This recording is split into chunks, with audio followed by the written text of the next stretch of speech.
শুভেন্দুগড়ে বড় ধাক্কা তৃণমূলের। নন্দীগ্রামে সমবায় নির্বাচনে সব আসনে গেরুয়া ঝড়, খালি হাতে ফিরতে হলো শাসক দলকে। সব ঠিকঠাক থাকলে আগামী বছরের শুরুতেই বিধানসভা নির্বাচন।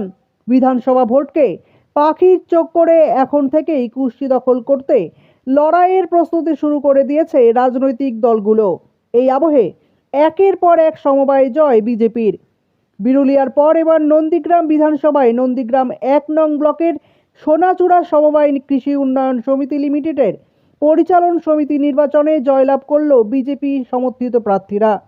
সোনাচূড়া সমবায়ে গেরুয়া ব্রিগেডের জয়। সোনাচূড়া সমবায় কৃষি উন্নয়ন সমিতি লিমিটেডের পরিচালন সমিতির নির্বাচনে 12টি আসনেই জয়লাভ করেছে বিজেপি। রবিবার নন্দীগ্রামে সমবায় ভোটে ফের নিরঙ্কুশ জয় পদ্ম শিবিরের। ওই সমবায়ে মোট আসন সংখ্যা 12, আর 12টি আসনেই জিতেছেন বিজেপি সমর্থিত প্রার্থীরা। রাজ্যের শাসক দল তৃণমূল কংগ্রেসের প্রাপ্ত আসন সংখ্যা 0। বিধানসভা ভোটের আগে শুভেন্দু অধিকারীর গড়ে সমবায় ভোটে ধাক্কা খেল তৃণমূল কংগ্রেস। এদিন সমবায়ের ফলাফল আসতেই উচ্ছ্বসিত হয়েছে বিরোধী দলনেতা শুভেন্দু অধিকারী।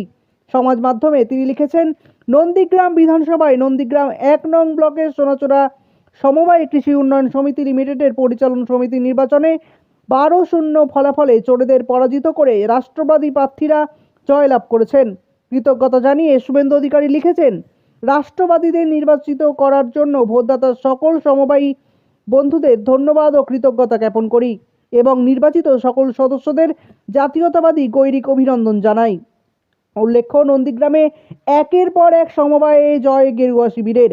এর আগে গত রবিবার নন্দীগ্রামে বিরুলিয়া সমবায় সমিতির ভোটে বড় জয়লাভ করে বিজেপি। সেখানেও 12 আসনেই বিজেপি সমর্থিত প্রার্থীরা জয়লাভ করেছিল।